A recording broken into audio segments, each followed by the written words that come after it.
Hi, this is Connie with AZ Realtor Connie, and I'm a realtor located in the Phoenix metropolitan area. And in this video, I'm going to go over the month-over-month statistic results for Maricopa County.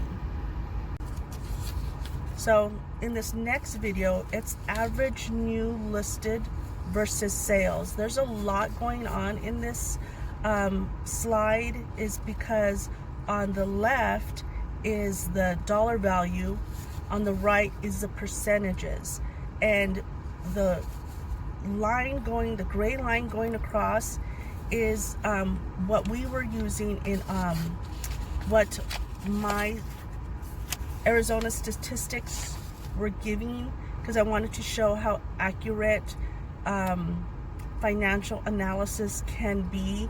So the gray line was previously months projections of that current month, and as you can see, the orange line is directly on top of the gray line because the projections for the month over month were pretty much on target, except in September, which you do have a standard deviation of 3%, and that means that, you know, the margin of error, and this is more technical conversation, but I just want you to get an understanding and get familiar with some of the vocabulary when people are talking in statistical reviews and financial analysis. So the blue line is the dollar value for what the listed price, the average listing price was listed for that property. The orange line is showing what it sold for. Do you see there? There's a significant difference. So when you're looking for a home and you qualify for $150,000, you don't have to look at homes only listed as $150,000, because you have the room to negotiate. If you are dealing with a realtor who's only showing you homes at $150,000, you want to get the best. If your target is to only be there or below, then that's fine. But if you really want to maximize your buying power, you can look at homes up to 20% higher than your pre-qualified for, because you can negotiate down. Your realtor should be negotiating with you. I'm sorry, I'm getting distracted with what's going on in the background. So negotiating with the sellers to get you the best price. So again, the drop in that line, that curvy line that's just going through the report, that's the percentage difference. So as you can see in, I can't really see without my glasses, in July, that's showing that there was only about a 5% difference in the prices of the home versus prices that they were sold for.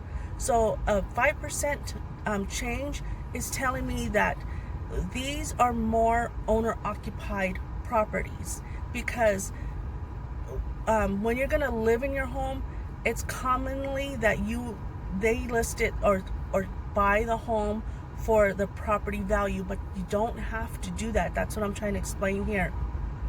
That curvy line through the whole thing, how it reaches a maximum of over 20%. You know what that's telling me? Investors are buying Arizona properties, and you know what they're going to do with the properties? They're going to have it for rent. So a lot of people are coming in, investing in the community, and having a high rent prices, which you can buy at a better rate. You can own a home for less than you pay in a rental, and getting into a rental will cost you more most occasions if you don't utilize down payment assistance.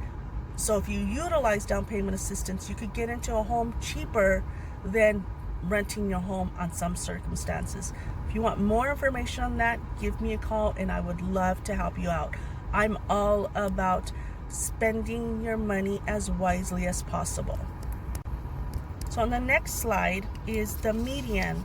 And what's the difference between the average and the median? Is the average is if there's one house that's $1 million and there's 5 houses, 3 of them are for $250 and another one is for $99,000. That's a real skewed example. So the average will probably be about $88,000, even though 88,000, even though none of the homes sold in a similar amount of money. So we, as statistical analysis, tend to review medians because that's more of the more common value amongst all of the values in that set of data. So here there's a lot going on. The blue represents what was listed price for. The red listed is what it sold for. Look at how significant difference is. You can go and buy a home for the less amount of what it's listed for, and your realtor should work with you on that. If you want to buy, get the best for your money, you can buy a more expensive home that was listed for and buy it at a lower amount. The gray line again is the what my statistical analysis, the data that I received, that was the projection amount for the following month. And I wanted to show an example because here you can see how, again, statistical analysis, how it gives you and drives. We look at history and it projects the future, and that's why numbers are really important. That's why people like to look at numbers and how you read numbers. So again, that's the gray line. So the orange line zigzagging across is the percentage difference.